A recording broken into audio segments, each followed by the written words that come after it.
സമൂഹത്തോടുള്ള ഭയവും നിരാശയും കാരണം ചിന്തിക്കാൻ പോലും കഴിയാത്ത കാര്യങ്ങൾ ചെയ്യാൻ നിർബന്ധിതനായ ഒരു മനുഷ്യൻ, സത്യനാഥൻ. ഭയാനകമായ ചിത്രീകരണം. ആദ്യം അയാൾക്ക് തൻ്റെ ഹീനമായ പ്രവൃത്തിയിൽ ഖേദമില്ലെങ്കിലും പിന്നീട് ഏകാന്തതയിൽ അതിനെക്കുറിച്ചോർത്ത് ചിന്തിക്കുകയും ഖേദിക്കുകയും ചെയ്യുന്നു.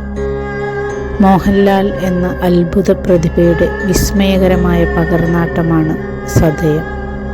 MT വാസുദേവൻ നായരുടെ മികച്ച തിരക്കഥയിൽ സംവിധായകൻ സിബി മലയിലിൻ്റെ വിശ്വാസയോഗ്യമായ കൈകളിൽ സത്യനാഥൻ്റെ ജീവിതവും മന്ദഗതിയിലുള്ള സമർപ്പണവും അദ്ദേഹത്തിൻ്റെ നാശത്തിലേക്കുള്ള താഴ്ചയും നമുക്ക് കാണാൻ കഴിയുന്ന ഒരു ജാലകമായി ഈ സിനിമ പതുക്കെ മാറുന്നു. ആ തിളക്കമുള്ള കണ്ണുകളുള്ള പെൺകുട്ടികളെ അന്തസ്സോടെ ജീവിക്കാൻ അനുവദിക്കാതെ വേശ്യാവൃത്തിയിലേക്ക് തള്ളിവിടുന്ന സാമൂഹിക പിശാചുകൾ.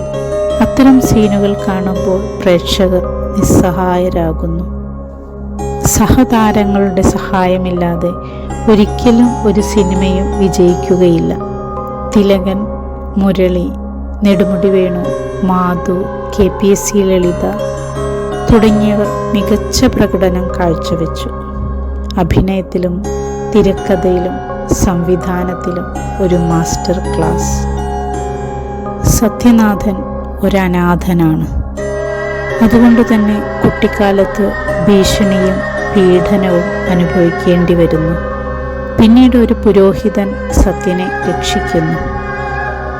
ആ കുട്ടി കഴിവുള്ള ഒരു കലാകാരനാണെന്ന് ഫാദർ തിരിച്ചറിയുന്നു. ഫാദറിൻ്റെ സംരക്ഷണയിൽ സത്യൻ ഒരു ചിത്രകാരനായി മാറുന്നു. അദ്ദേഹം സൈൻ ബോർഡുകളും ഹോർഡിങ്ങുകളും പെയിൻറ് ചെയ്ത് ഉപജീവനം കണ്ടെത്തുന്നു. തൻ്റെ ഒരു അസൈൻമെൻറ്റിൻ്റെ ഭാഗമായി കോഴിക്കോട് ഒരു വീട് വാടകയ്ക്കെടുക്കുന്നു. അതിനടുത്താണ് ജയയും അവളുടെ 2 ഇളയ സഹോദരിമാരും വേശ്യാവൃത്തി നടത്തുന്ന 2 അമ്മായിമാരും താമസിക്കുന്നത്. ജയയ്ക്കും സഹോദരങ്ങൾക്കും പ്രതീക്ഷിക്കാൻ ഒരു ഭാവിയില്ല. സത്യൻ കുട്ടികളുടെ വിദ്യാഭ്യാസത്തിൽ സഹായിക്കുകയും സത്യൻ ജോലി ചെയ്യുന്ന കമ്പനിയിൽ ജയയ്ക്ക് ഒരു ജോലി ഏർപ്പാടാക്കി കൊടുക്കുകയും ചെയ്യുന്നു. അവൻ ജയയെ വിവാഹം കഴിച്ച് കോഴിക്കോട് സ്ഥിരതാമസമാക്കാൻ ആഗ്രഹിക്കുന്നു. പക്ഷേ വിധി മറ്റൊന്നായിരുന്നു. സാഹചര്യങ്ങൾ ജയയെ ഒരു വേശ്യയാക്കി മാറ്റുന്നു. അവളുടെ സഹോദരിമാരും ഇതേ ചതിക്കുഴിയിൽ വീണുപോകുമെന്ന് സത്യൻ ഭയക്കുന്നു. ആ ഒരു നിമിഷത്തിൽ വേശ്യാവൃത്തിയിൽ നിന്ന് അവരെ രക്ഷിക്കാൻ ശ്രമിച്ചുകൊണ്ട് സത്യൻ 2 പെൺകുട്ടികളെയും ജയയുടെ ഈ അവസ്ഥയ്ക്ക് ഉത്തരവാദികളായ 2 പുരുഷന്മാരെയും കൊല്ലുന്നു. 4 കൊലപാതകങ്ങളിൽ 2 സ്നേഹത്തിൻ്റെ പുറത്തും 2 വിദ്വേഷത്തിൻ്റെ പുറത്തുമാണ് നടത്തുന്നത്. ചിത്രത്തിൻ്റെ പേര് ചുവന്ന അക്ഷരത്തിലാണ് എഴുതിയിരിക്കുന്നത്. നിയമവ്യവസ്ഥയുടെ അപര്യാപ്തത, മാനസികാരോഗ്യം, വധശിക്ഷയുടെ കഠിനമായ യാഥാർത്ഥ്യങ്ങൾ എന്നിവയിലേക്ക് ചിത്രം ആഴ്ന്നിറങ്ങുന്നു. സതയം സത്യനാഥൻ്റെ ആന്തരിക പോരാട്ടങ്ങളിലും ആസന്നമായ മരണവുമായി മല്ലിടുമ്പോഴുള്ള അദ്ദേഹത്തിൻ്റെ പരിവർത്തനത്തിലും ശ്രദ്ധ കേന്ദ്രീകരിക്കുന്നു. സത്യനെ കോഴിക്കോട് ജില്ലാ ജയിലിൽ നിന്നും സെൻട്രൽ ജയിലിലേക്ക് മാറ്റുന്ന രംഗത്തിൽ സത്യൻ തൻ്റെ ജീവിതത്തിൽ അവസാനമായി പുറം ലോകം കാണുന്ന സീനിൽ അശുഭകരമായ പശ്ചാത്തല സംഗീതം പ്രേക്ഷകരെ ആകാംക്ഷാഭരിതരാക്കുന്നതായിരുന്നു. മരണവാറണ്ട് വരുന്നത് മുതൽ തൂക്കുമരം സംഭവിക്കുന്നത് വരെ സൗണ്ട് ട്രാക്ക് ശ്രദ്ധിച്ചാൽ ഒരു ക്ലോക്കിൻ്റെ ടിക് ടിക് ശബ്ദം തുടർച്ചയായി കൊടുക്കുന്നത് സത്യനാഥൻ്റെ ജീവിതത്തിൻ്റെ കൗണ്ട് ഡൗൺ എന്ന രീതിയിലാണ്. മരണസമയം അടുത്തുകൊണ്ടിരിക്കുന്നു എന്ന യാഥാർത്ഥ്യം കഥാപാത്രത്തിൻ്റെ മനസ്സിലുണ്ട്. ജോൺസൺ മാഷായിരുന്നു ചിത്രത്തിൻ്റെ പശ്ചാത്തല സംഗീതം.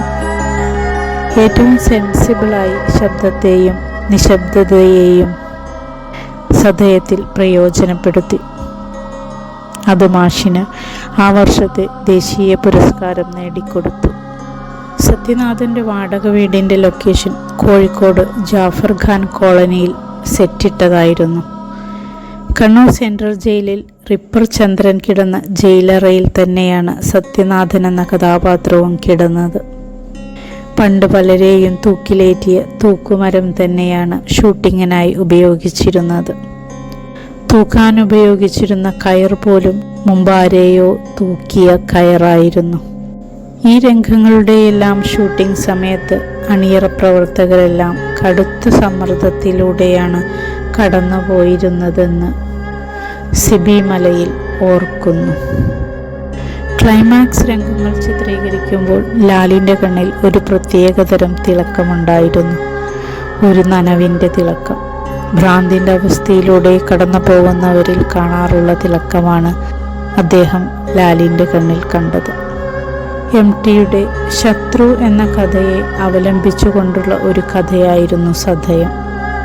MTയും T ദാമോദരൻ മാഷും കണ്ണൂർ സെൻട്രൽ ജയിലിൽ ഇതുപോലെ തൂക്കാൻ വിധിച്ച ഒരു ജയിൽ പുള്ളിയെ കാണാൻ പോവുകയും അദ്ദേഹത്തിൻ്റെ കഥകൾ കേൾക്കുകയും ചെയ്യുന്നു. കഥകൾ കേട്ടതിനു ശേഷം എന്നാൽ ഇനി ഞങ്ങൾ പോകട്ടെ എന്ന് പറഞ്ഞപ്പോൾ നിന്നാൽ നാളെ അടിയന്തിരം കൂടി കണ്ടിട്ട് പോകാമെന്ന് തൻ്റെ ഇടത്തോടെ പറയുന്ന ആ മനുഷ്യനിൽ പ്രചോദനം ഉൾക്കൊണ്ടാണ് MT സത്യനാഥനെ സൃഷ്ടിച്ചത്. ബുദ്ധിമുട്ടുള്ള സാഹചര്യങ്ങൾ നേരിടുമ്പോൾ എങ്ങനെ സാധാരണ ജനങ്ങൾ അക്രമ നടപടികളിലേക്ക് തിരിയുമെന്ന് MT കാണിച്ചു തന്നു. ഞാൻ മനസ്സിൽ കണ്ടതിനേക്കാൾ ഉയർന്ന തലത്തിലേക്ക് സത്യനാഥൻ എന്ന കഥാപാത്രത്തെ കൊണ്ടുപോകാൻ മോഹൻലാലിനു കഴിഞ്ഞു എന്ന് MT പറയുകയുണ്ടായി. മോഹൻലാലിൻ്റെ അഭിനയ വൈദഗ്ധ്യത്തിനും ആഴത്തിനും തെളിവായിരുന്നു അസ്വസ്ഥനായ ആ ചിത്രകാരൻ. സത്യനാഥൻ്റെ നനഞ്ഞ കണ്ണുകളും വേദനിക്കുന്ന മനസ്സും ഭയാനകമായ ആ പുഞ്ചിരിയും കണ്ഠമിടറാതെ കണ്ടു തീർക്കാൻ കഴിയില്ല. സത്യത്തിൽ കുരുക്കു വീണത് സത്യനാഥൻ്റെ കഴുത്തിലല്ല, നമ്മൾ ഓരോരുത്തരുടെയും കഴുത്തിലാണ്. നമ്മൾ ഓരോരുത്തരും എന്തിനൊക്കെയോ വേണ്ടി ചിന്തിക്കാനും പ്രതികരിക്കാനും വേണ്ടി ആഹ്വാനം ചെയ്യുകയാണ് സദയം.